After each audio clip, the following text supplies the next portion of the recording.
ఇవాళ ఈ కాంగ్రెస్ పార్టీ పెద్దలు ఏదైతే పైశాచికానందం పొందుతా ఉన్నారో ఈ రోజుతో దానికి ఫుల్ స్టాప్ పెడతారని మేము ఆశిస్తా ఉన్నాం. మీడియా కూడా దయచేసి నా ప్రార్థన, ప్రతిసారి విచారణ జరగంగానే మీ దగ్గరికి ఏదో లీకుల రూపంలో పంపుతారు.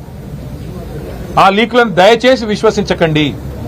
ఆ లీకులు ఎటుబడితే అటు బాధ్యతారాహిత్యంగా ఏవైతే ఇవాళ కావాలని నిజంగానే ఏమైనా చెప్పేది ఉంటే స్పష్టంగా స్టేట్మెంట్ ఇవ్వచ్చు. నిజంగానే ఏదైనా తప్పు జరిగింటే అధికారులు ముందుకొచ్చి చెప్పొచ్చు, మంత్రులు ముందుకొచ్చి చెప్పొచ్చు, బాధ్యతలో ఉన్న వ్యక్తులు ముందుకొచ్చి చెప్పొచ్చు. కానీ మరి కేవలం లీకుల మీద ఆధారపడి మరి ఇదిగో పులి అంటే అదిగో తోక అన్నట్టుగా నడుపుతా ఉన్నారంటేనే ఈ కేసులోని డొల్లతనం బయటపడుతుందనే మాట కూడా నేను మీకు విజ్ఞప్తి చేస్తా ఉన్నా. మరి పరిస్థితులు ఇట్లా ఉంటే ఒకవైపు కేంద్ర బడ్జెట్లో రాష్ట్రానికి అన్యాయం జరిగితే కేంద్రం కనీసం ఎంగిలి మెతుకులు కూడా మనకు విధించకపోతే బాధ్యతలో ఉన్న మంత్రులు, బాధ్యతలో ఉన్న ముఖ్యమంత్రి గారు ఎక్కడుండాలా, ఏం చేయాలి? ఈరోజు మంత్రులేమో కేసీఆర్ గారిని తిరుగుతా ఉన్నారు, ముఖ్యమంత్రి గారేమో గాలి తిరుగుడు తిరుగుతా ఉన్నాడు. విదేశాల్లో విహారయాత్రలు, ఆయన పర్వట్టు కోరికలన్నీ నెరవేర్చుకునే విధంగా కార్యక్రమాలు చేస్తా ఉన్నాడు. మున్సిపల్ ఎన్నికలు ఒకవైపు జరుగుతూ ఉన్నాయి. రేపు చివరి రోజు నామినేషన్ విత్డ్రాల్స్ కి ఇంకా ఇతరత్ర కార్యక్రమానికి బీఫామ్ ఇచ్చేదానికి రేపో ఎల్లుండో.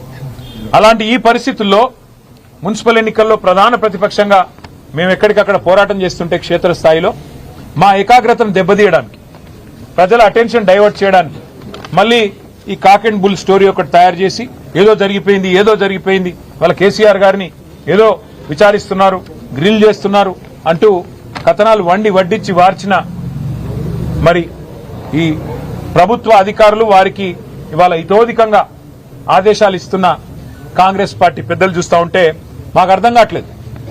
ఈ అసత్య కథనాలు, ఈ లీకులు, ఈ అబద్దాలు, ఈ అదిగో పులి అంటే ఇదిగో తోక అనే పనికిమాలిన వ్యవహారం అంతా చూస్తూ ఉంటే అసలు ఈ విచారణ ఎవరి ఆధీనంలో జరుగుతుందో మాకు అర్థం కావట్లేదు. ప్రదేశ్ కాంగ్రెస్ కమిటీ అధ్యక్షుడు మహేష్ గౌడ్ గారి నాయకత్వంలో సిట్ ఉందా, లేక అధికారుల ఆధీనంలో ఉందా మాకైతే అర్థం కావట్లేదు. విచారణ చేసేది సిట్టా, లేక పీసీసీయా, లేక బీజేపీనా, అది కూడా మాకు అర్థం కావట్లేదు.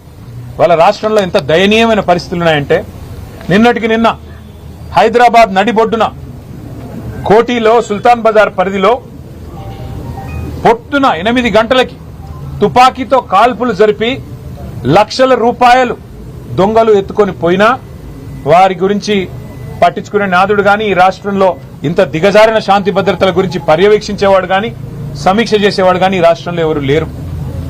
చివరికి ఎంత దారుణం అంటే గంజాయి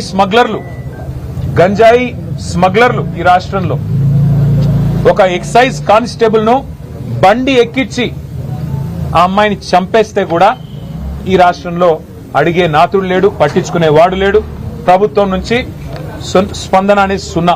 అంటే ఎంత దయనీయమైన పరిస్థితుల్లో ఈ రాష్ట్రంలో శాంతి భద్రతలు ఉన్నాయో